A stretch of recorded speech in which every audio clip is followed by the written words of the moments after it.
Assalamualaikum dan salam sejahtera. Anda bersama saya, Sofia Nur Sulihatun dalam 999. Siaran ini juga boleh ditonton secara HD di www.tonton.com.my. 3 remaja warga asing dikesan menjadi buruh paksa di sebuah kilang berhampiran kampung Bandar Baru, Sungai Buloh. Pekerja dewasa pula dikuatiri menjadi mangsa eksploitasi majikan gara-gara tiada dokumen yang sah.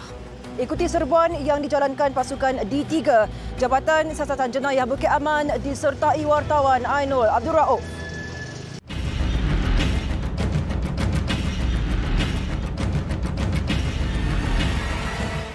Jabatan Tenaga Kerja Semenanjung Malaysia mengeluarkan kompaun RM6.8 juta ke atas majikan didapati gagal menjaga kebajikan pekerja. 5 kanak-kanak warga asing yang dieksploitasi sebagai buruh paksa diselamatkan dalam satu serbuan ke atas sebuah kilang memproses barang terpakai di Teluk Panglima Garang, Selangor. Serbuan sama juga membawa kepada penahanan 80 warga asing yang didapati melakukan pelbagai kesalahan imigresen.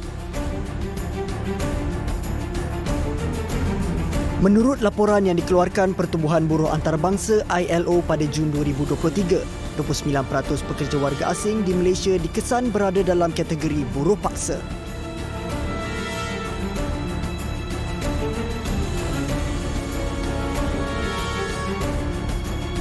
Susulan itu, pihak berkuasa khususnya PDRM meningkatkan usaha dalam membanteras kegiatan eksploitasi buruh warga asing di negara ini.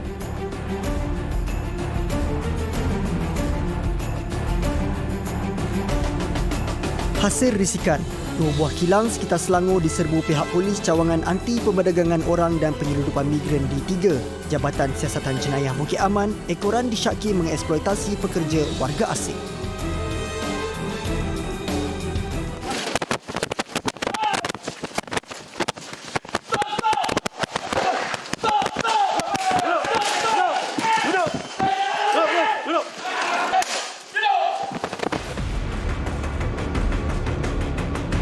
Ketika serbuan jam 2.30 petang di Kampung Baru, Sungai Buloh, majoriti pekerja warga asing yang ditahan disyaki melanggar Seksyen 6-1-C Akta Imigresen 1959 Palang 63 kerana tiada dokumen perjalanan yang sah. Duduk mana tempat duduk? Itu belakang rumah. Duduk. Ha? Belakang. Belakang? Ada rumah dia, hostel lah belakang? Kita try pergi tengok. Makan minum macam mana? Sendiri masak. Sendiri masak. Oh, gaji okey. Setiap bulan ada dapat? Okey. Bos bagi keluar, boleh keluar ke tak boleh keluar? Duduk sini. Dia boleh keluar jalan-jalan. Boleh keluar? Boleh. Hasil pemeriksaan, kilang peleraian barangan elektronik terbabit dipercayai beroperasi hampir 2 tahun tanpa lesen perniagaan yang sah. Barang lusuh punya? Barang lusuh hari ini saja. Ni tak ada barang lusuh? Ya? Barang lusuh punya lesen? Barang lusuh tak ada. Itu polis punya lesen? Polis kita orang tak ada. You tak ada lah. You tak ada lesen barang lusuh lah. Ini saja. Selain beroperasi menggunakan lesen yang telah tamat tempoh, premis terbabit turut dikesan mengeksploitasi 3 remaja bawah umur sebagai buruh paksa. Umur berapa? 13. 5% lagi. Berapa? Oh, ini betul-betul nangis. 13. Ya bang. Umur saya cakap. Umur berapa? Berapa? Duduk. Mangsa duduk. Gari. Berapa umur? Ni mangsa. 13. You? 13. You? 16. Ini kerja sini. Kasut pun tak ada. Serbuan yang diketuai Pegawai Turus D3 JSJ Bukit Aman, DSP Basirun Abdul Karim turut mengesan kesalahan mengikut Perintah Gaji Minimum Akta Kerja 1955 Pindaan 2022 iaitu membayar gaji pekerja warga asing di bawah kadar yang ditetapkan. Pasport tak ada. Ada kad UNSA pun tak ada. Yang ada kasih saya. Satu hari gaji berapa? Satu hari. 60. 60 ni? Saya 50 saja. 50. Kenapa dia berbeza? Dia baru kerja? Baru. Lu? Saya pun baru satu tahun saja. 1 tahun. Ini berapa lama? 1 tahun. 1 bulan mentara. Oh, baru lagi. Nih? Ini dia rambut sama-sama. Sama. Pekerja lelaki warga asing berusia 16 tahun ini mendakwa diarahkan oleh majikan untuk bekerja hampir 12 jam sehari selain pergerakan mereka dikawal melalui kamera litar tertutup CCTV. Kerja daripada pukul berapa sampai pukul berapa? 8 pagi. Kerja, time. Pukul berapa start sampai habis pukul berapa? Time mana? Bangla kota-kota. 2 jam dah kunci. 39 sampai 8. Pagi sampai malam lah kerja. 7 ya. Okey. Hari-hari. Apa nanti kita sekarang selamatkan kamu disyaki sebagai mangsa perwenangan manusia. Okey? Kamu relax je. Kegiatan mengeksploitasi buruh paksa khususnya remaja bawah umur dikesan berpandukan National Guideline of Human Trafficking Indicators 2.0 atau NGHTI.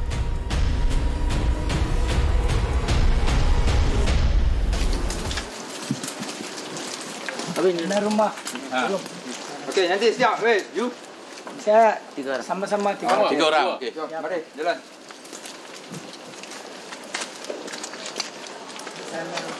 Masuk. Robert tengah okey masuk. Angkat semua barang. Angkat you punya beg dah. Beg tak ada. Angkat you punya beg. Baru. Kita mau check. Dalam apa ada? Apa ada? Baju. Semua baju. Ha. Semua baju tadi. Okey. Baju angkat semua. Alright. Serbuan di kilang barang lusuh ini mendapati terdapat 13 pekerja termasuk 3 remaja bawah umur berjaya diselamatkan pihak polis dan hasil pemeriksaan lanjut, majikan pekerja-pekerja ini disyaki gagal menyediakan penginapan yang sempurna serta tidak mematuhi spesifikasi yang ditetapkan Jabatan Tenaga Kerja Semenanjung Malaysia.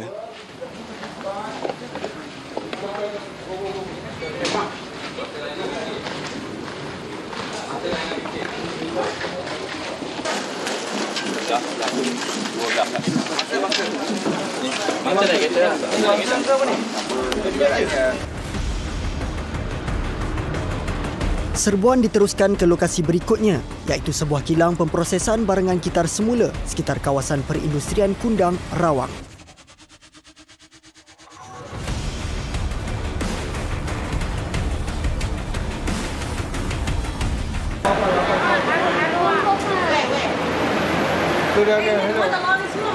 Dia bersama kawan. Itu bos China tu. Bos China Canon yang. Dia tak semua ni tu. Operasi bersepadu yang disertai seramai 4 pegawai dan 14 anggota bahagian D3 Jabatan Siasatan Jenayah Bukit Aman turut dibantu 3 pegawai anggota Majlis Anti Pemerdagangan Orang dan Anti Penyeludupan Migran MAPO serta 3 pegawai Jabatan Tenaga Kerja Negeri Selangor. Naik tongkang ke? Itu naik kabel terbang ke? Tongkang. Mana? Dari Johor, Melaka? Johor. Masuk boleh Batam ni. Masuk ikut inilah bot biasa lah. Masuk haram lah, semua sama. 1,000 lebih bayar. Tahun bila masuk? Tahun bila masuk? Kalau saya sudah lama. Berapa? Ini dia orang baru. Hasil pemeriksaan mendapati rata-rata pekerja warga asing dipaksa bekerja dari jam 6 pagi hingga 6 petang setiap hari, malah tidak dibenarkan keluar dari kilang berkenaan tanpa keizinan penjaga premis. Kat sini kerja apa? Buat apa? Buat pilih barang ini plastik. Pilih barang plastik. Hancur. Pasport ada? Ada. Ada pasport. Tadi sudah diangkat. Pasport hidup lah. Mati. Ya. Gaji macam mana? Gaji bayar bulan. Bayar bulan? Ya. Berapa sebulan? 1 hari 80. 1 hari 80? Ya. Ada overtime apa tak ada? 1 hari 80 je? 80 saja. 80 saja. Yang lain-lain pun sama juga? Sama. Wanita warga asing berusia 26 tahun ini disoal mengenai kegiatannya. Ekoran dikesan cuba meluluskan diri ketika serbuan pihak berkuasa. Why you lari? Why you run? Saya tak boleh tunggu. Why? Saya tak boleh tunggu. Scared? Tunggu. Hah? Hah? Saya tak nak cakap. Menurut Ketua Penolong Pengarah D3 Atip Som, Jabatan Siasatan Jenayah Bukit Aman, Senior Assistant Commissioner Sofian Santong, seramai 27 pekerja warga asing telah ditahan dalam kedua-dua operasi berkenaan. Manakala, 3 remaja bawah umur yang disyaki dijadikan sebagai buruh paksa turut diselamatkan.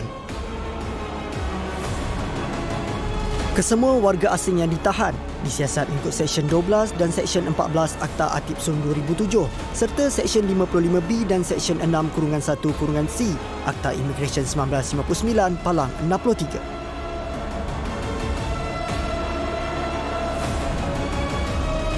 Laporan Ainul Abdul Rauf, 999.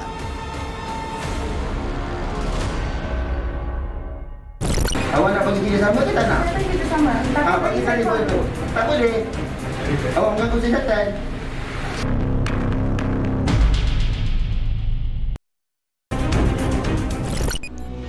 Memiliki sebuah dental chair dan menyamar sebagai doktor gigi palsu. Itu antara kesalahan utama yang dibongkar dalam serbuan ke atas sebuah rumah yang dijadikan sebagai pusat khidmat pergigian tidak berdaftar. Saksikan operasi yang dijalankan Jabatan Pergigian Kementerian Kesihatan Malaysia sekitar Subang Jaya, Selangor yang turut disertai wartawan Arisha Khalid.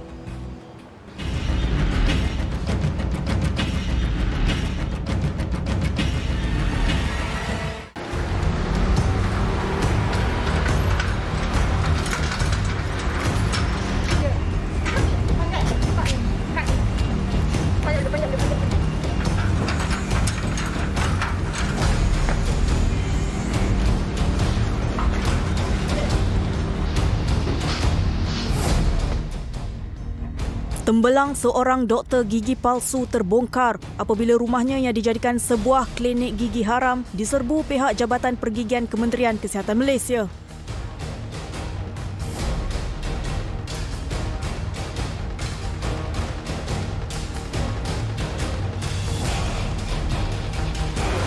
Minta IC ni tak pun.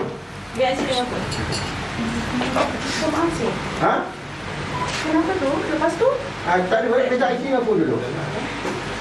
Sebab puan telah melakukan kesalahan dalam karakter pergigian. Tak ada warrant daripada mahkamah. Minta IC, minta phone. Nanti saya cerita. Baca. Boleh minta IC? Minta IC.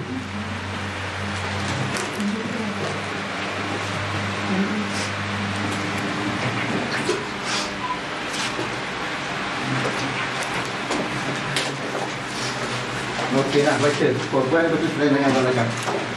Disyaki ada kesalahan kewangan pergigian. Okey, faham? Ni alamat rumah kan? Okey, awak boleh dengan belakang ni. Telefon mana telefon? Mana telefon? Tu telefon awak tu. Saya nak telefon kawan saya dulu. Tak boleh. Kenapa? Tak boleh. Sebab saya nak telefon tu. Tak boleh cik. Saya nak telefon orang yang apa? Orang yang boleh tolong saya. Tolong kami. Awak nak pergi kerjasama ke tak nak? Saya pergi kerjasama. Bagi telefon tu. Tak boleh.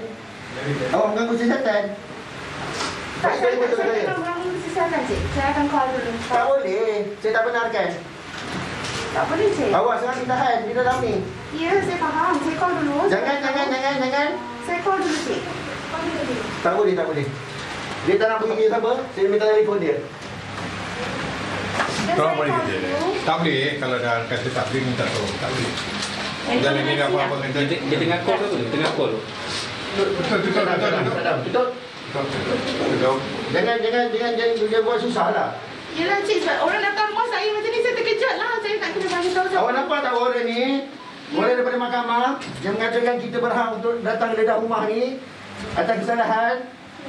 Jadi awak sekarang ni ditahan dalam rumah ni. So telefon tu bagi kat saya. Tapi ni hal pribadi saya tak boleh. Dia tak kira hal pribadi ke. Awak pun kita boleh tangkap sekali di sana nanti. Bagi telefon tu. Awak nak mudah ke nak susah? Okey. Awak ada sijil apa-apa? Doktor gigi ke apa ke? Ada? Tak ada. Apa-apa sijil awak nak tunjuk? Singkir apa yang kata awak berdaftar dengan KKM rumah ni? Okey, awak tahu ni salah? Tahu. Tahu, okey.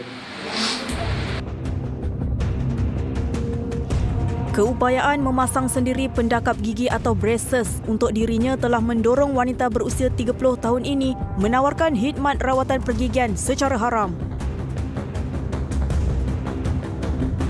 Ada belajar kat mana buat prosedur ni? Ada belajar kat mana ke? Pergi kelas ke? Tak ada, Cik. Tak ada? Tu belajar sendiri je? Saya pun pakai braces. Saya ada belajar from YouTube. Dari YouTube macam tu je? Tak adalah pergi kelas apa-apa, tak adalah? Tak ada, Cik. Pasang braces tu sendiri ke macam mana? Sendiri. Oh, sendiri? Memang baring dan sendiri buat lah? Saya menghadap cermin lah. Macam mana boleh berfikir nak buat habis dental?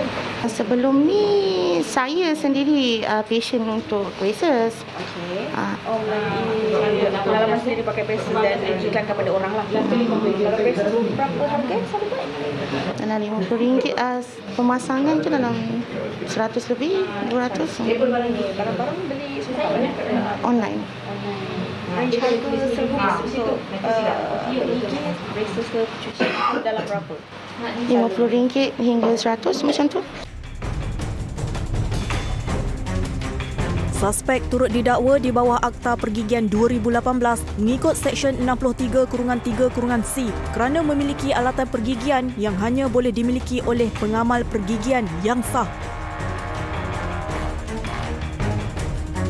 Kesahihan sumber bagi mendapatkan peralatan pergigian termasuk dental chair ini yang dianggarkan seberat kira-kira 300 kg masih diragui gara-gara suspek dipercayai bukan pengamal pergigian yang bertauliah dan kesemua peralatan pergigian ini dipercayai hanya boleh diperoleh di klinik gigi yang berdaftar. Difahamkan, suspek telah bergiat selama 4 tahun dan menggunakan platform jual beli dalam talian bagi mendapatkan bekalan barangan serta peralatan pergigian yang dijual secara bebas tanpa kawalan. Dental chair ni kan? Saya beli online. Beli online memang ada jual online. Berapa harga dapat semua peralatan tu? RM15,000. RM15,000. Walaupun Akta Pergigian 2018 telah menyenaraikan kesemua peralatan pergigian adalah dilarang dimiliki oleh pengamal perubatan yang tidak berdaftar, namun ianya masih bebas dijual beli oleh orang ramai. Patutnya syarikat yang membekalkan barang-barang pergigian ni sepatutnya lebih bertanggungjawab lah dengan membekalkan barang-barang ni kepada orang yang bertauliah saja atau klinik-klinik yang berdaftar saja. Kerana bila barang-barang ini dijual ataupun dibekalkan kepada orang-orang yang tak bertauliah, dia akan membuka ruang kepada mereka-mereka ini untuk menjalankan amalan pergigian secara haram. Saya rasa syarikat-syarikat pembekal kena perlu lebih beretika lah dengan memeriksa lebih lanjut kepada pembeli-pembeli yang memesan barang-barangan pergigian seperti ini kerana dia akan membuka ruang kepada amalan pergigian haram dilakukan secara berleluasa.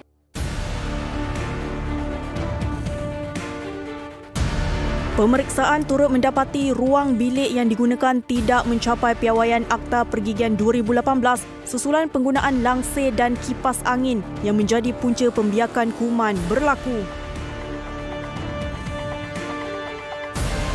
Kerja-kerja pendawaian semula dan menyelenggara peralatan elektrik turut dikesan gagal mengikut spesifikasi ditetapkan sekaligus membahayakan keselamatan pengguna. Kesemua peralatan peranti perubatan yang tidak berdaftar di bawah Medical Device Authority MDA turut dirampas dalam serbuan jam 11 pagi itu. Suspek juga dikesan mempromosi rawatan perkhidmatan pergigiannya menerusi laman sosial.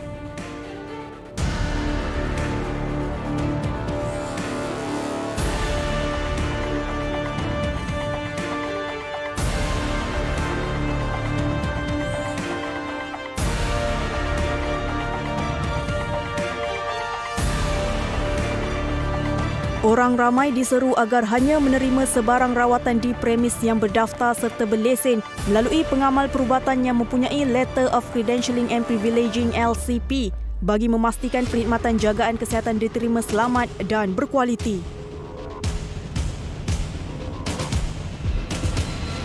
Sebarang kesalahan melibatkan klinik gigi haram. Siasatan boleh dijalankan di bawah Akta Kemudahan dan Perkhidmatan Jagaan Kesihatan Swasta 1998 serta Akta Pergigian 2018. Suspek boleh dikenakan denda tidak melebihi RM300,000 atau dipenjara tidak melebihi tempoh 6 tahun atau kedua-duanya sekali jika sabit kesalahan.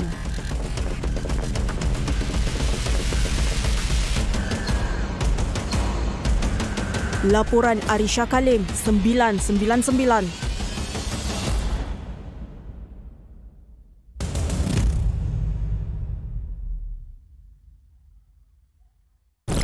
Satu kasut you jual berapa? Saya tahu. Ya, saya tahu.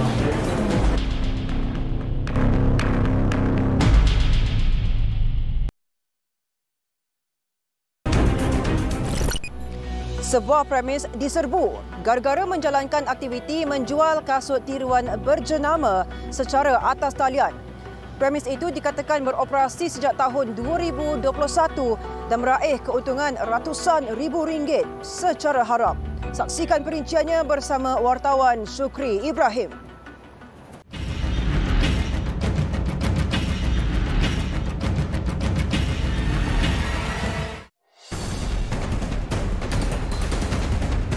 Jualan barangan tiruan berjenama masih dijalankan secara terbuka termasuk di premis maupun di platform digital. Kementerian Perdagangan Dalam Negeri dan Kos Sara Hidup telah menerima sebanyak 1,257 aduan daripada pengguna dan pemilik harta intelek sejak tahun 2020 hingga tahun 2022 berkenaan penjualan barang tiruan secara terbuka. Manakala 390 aduan lagi membabitkan pembelian barang tiruan dalam talian.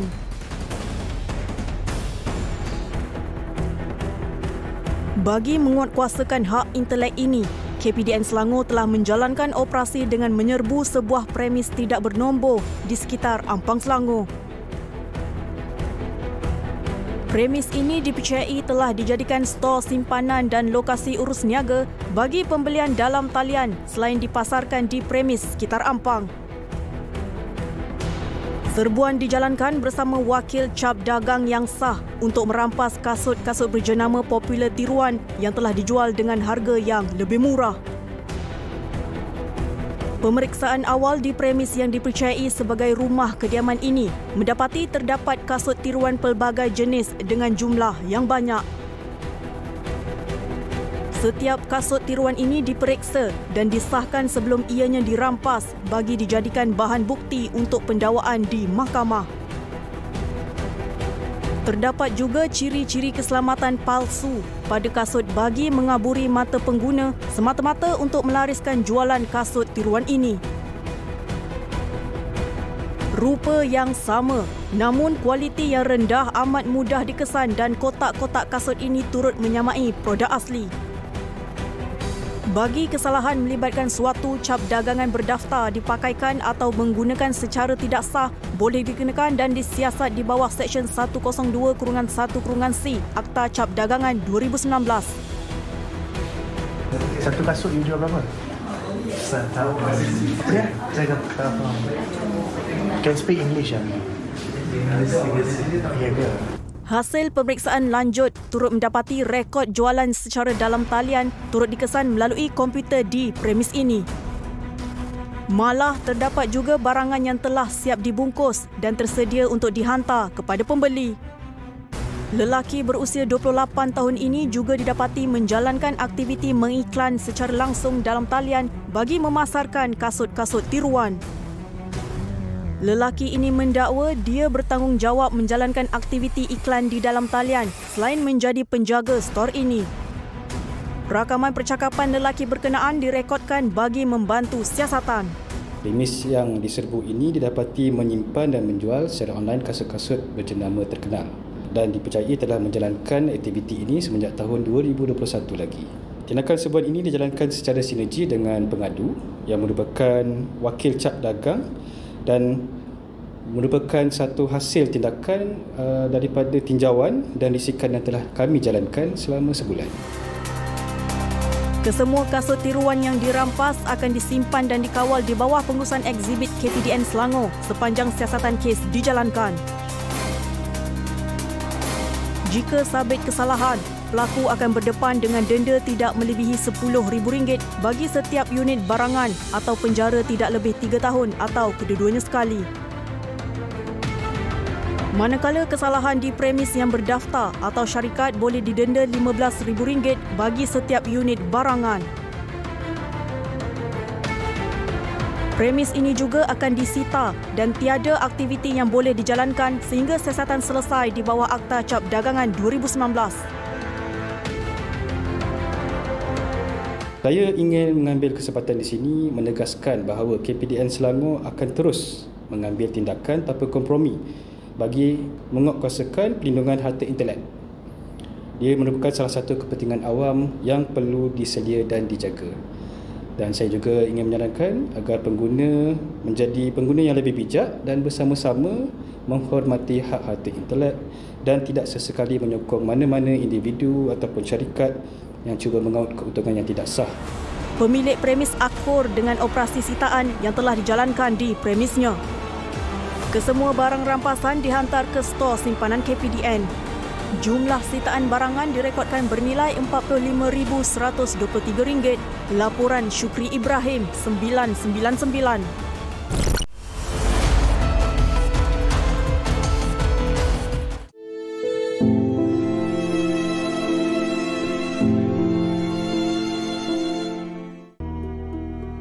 Lapan keluarga di Kota Baru, Kelantan kehilangan tempat berteduh apabila rumah yang didiami hangus dijilat api pada pagi Jumaat lalu. Maklumat awal mendapati kebakaran tersebut melibatkan 7 buah rumah termasuk salah sebuah rumah yang menempatkan 2 keluarga. Kejadian disedari orang awam ketika sedang pulang dari menunaikan solat subuh di masjid berdekatan.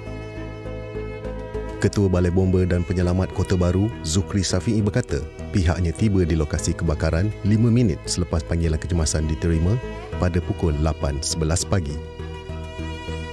Sejurus tiba di lokasi, sebanyak 5 buah rumah terbakar hampir 90%, manakala 2 buah rumah lagi mengalami kerosakan hampir 30%. Punca kebakaran dan jumlah kerugian masih dalam siasatan.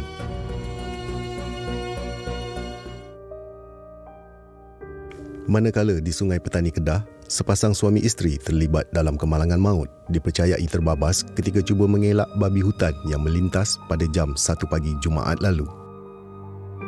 Mangsa dipercayai dalam perjalanan untuk membeli makanan sebelum dikatakan hilang kawalan dan melanggar tiang elektrik berdekatan Ibu Pejabat Polis daerah Kuala Muda. Tragedi menyayat hati itu turut menyebabkan 5 beradik menjadi yatim piatu sekaligus hilang tempat bergantung. Namun, anak sulung daripada 5 beradik itu, Fatin Hanani, menerima hakikat dan bersedia untuk memikul tanggungjawab menjaga adik-adiknya selepas pemergian ibu bapa mereka. Jenazah pasangan itu selamat dikebumikan di Tanah Perkuburan Islam Sungai Batu di Merbok pada hari yang sama.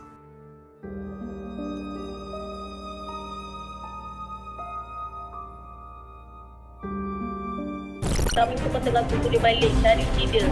Dan bila aku tahu aku kuat, bila aku boleh mesti balik. Aku mesti balik bila.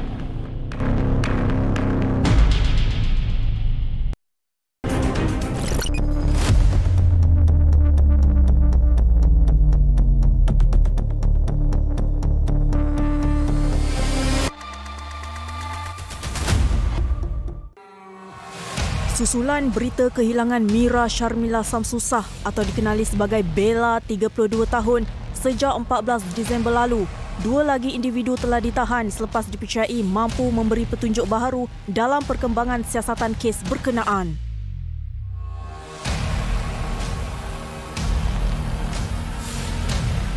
Tangkapan kita masih lagi dalam siasatan pihak polis. Warga negara kita, warga negara Malaysia, okay, kenalan pada mangsa. Umur macam itulah 20 hingga 30-an. Dan perkembangan bangsa ni masih dalam siasatan lah. Saya tak nak detailkan lagi kerana saya menganggapkan bahawa kita sedang berusaha untuk selesaikan kes ni. Kita harap semua pihak bersabarlah, berilah kepercayaan sepenuhnya kepada pihak polis untuk melaksanakan tugas. Tambah beliau, Bella dipercayai masih berada di dalam negara. Ekoran tiada rekod mangsa ke luar negara sehingga kini. Kru 999 turut menghubungi keluarga mangsa bagi mendapatkan perkembangan terkini susulan laporan kehilangan Bella disebarkan secara meluas. Sebelum tu saya nak ucapkan terima kasih kepada TV3 dan 99 sebab sudi buat hebahan pasal kehilangan Bella ni lah. Masa yang selepas TV3 masuk 99 tu memang kita dah dapat call daripada orang awam lah. Okay. Cakap nampak Bella kat kedai makan, ada cakap nampak Bella dengan anak dia. Ada yang call tu dia cakap ada nampak dekat area Bindu. Tapi jauh jugalah daripada kita, daripada Sungai Balang jauh, daripada Taman Soka pun jauh. Maklumat ni semua kita salurkan pada pihak polis. So pihak polis tengah buat siasatan lah. Berita kehilangan Bella turut mencuri perhatian orang ramai menerusi beberapa hantaran di media sosial dan televisyen.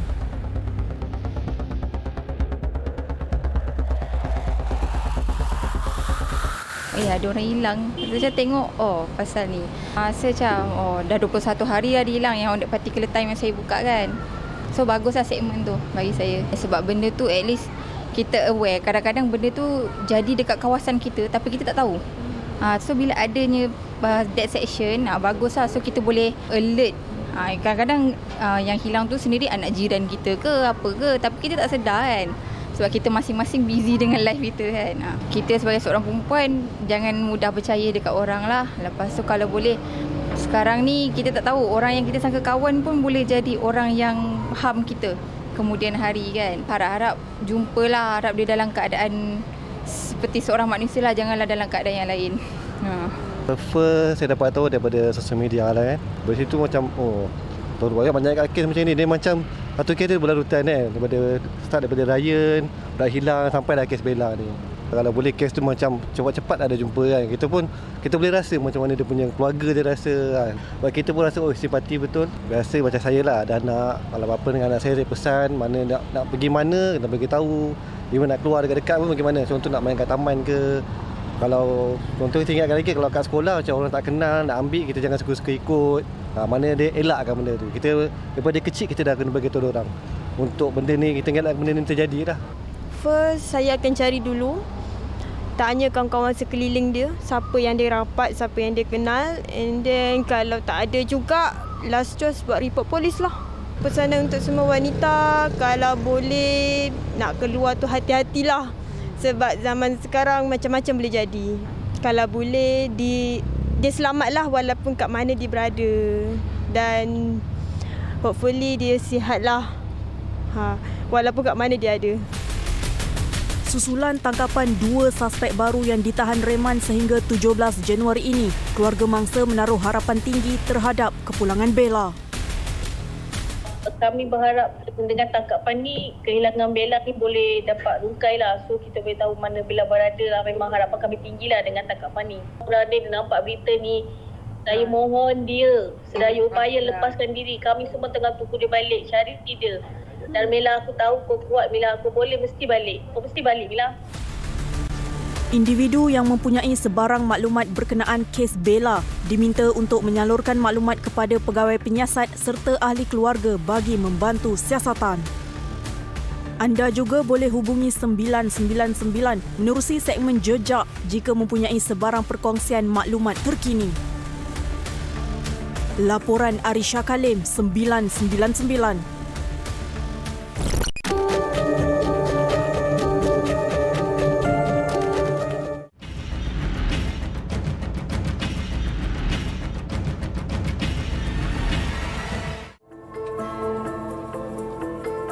Susulan kes pembunuhan kanak-kanak autism Zain Ryan, pihak polis mengesahkan siasatan bagi menjejaki penjenayah yang terlibat masih diteruskan.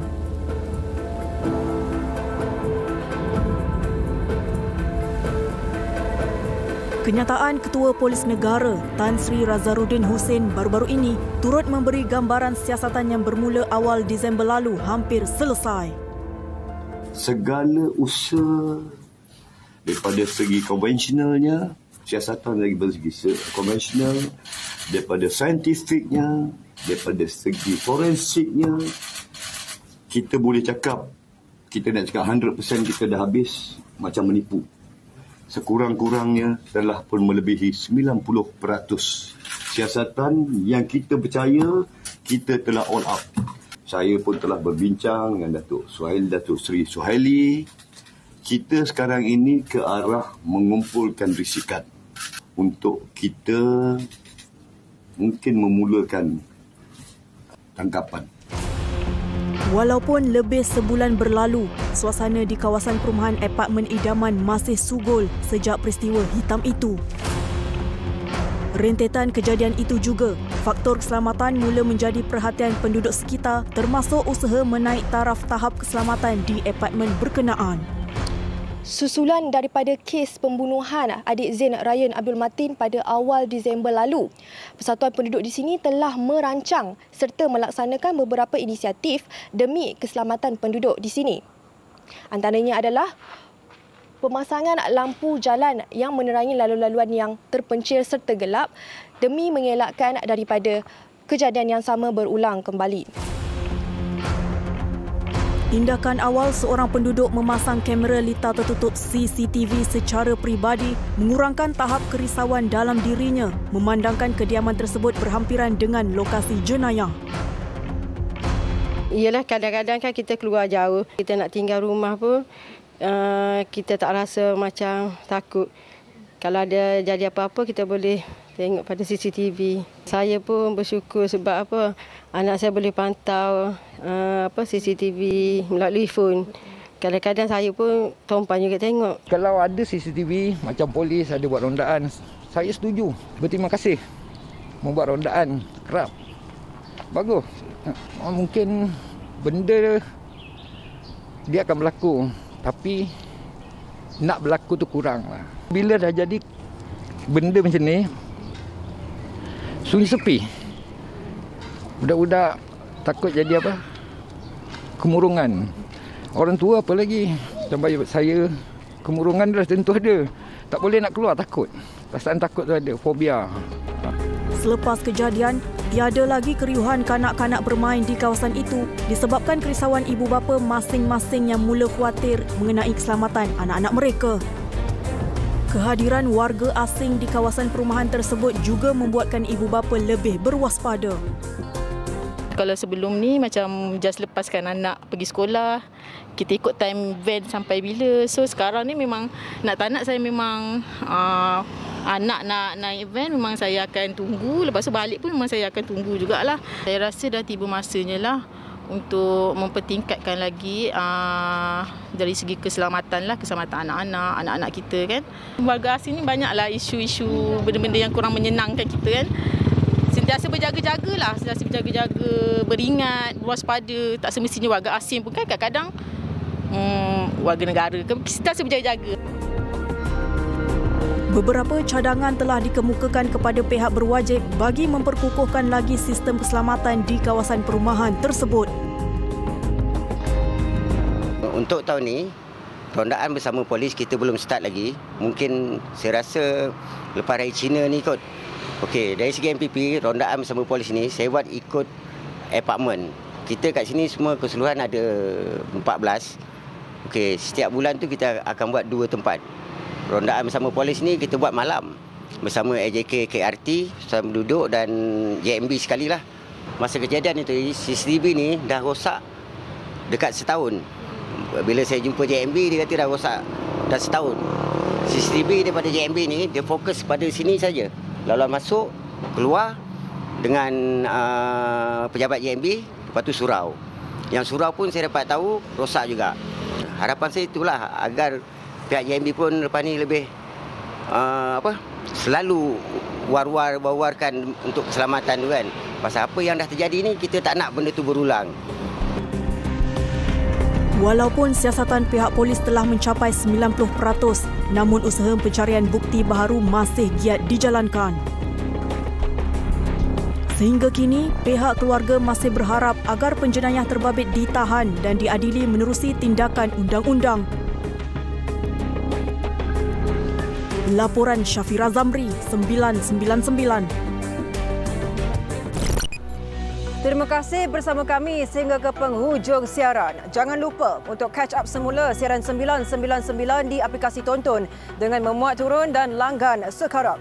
Dengan itu, saya Sofia Nurul Solihatun mewakili tim berbitan 999 mengucapkan Assalamualaikum dan selamat malam. Ingat, jenayah membawa padah.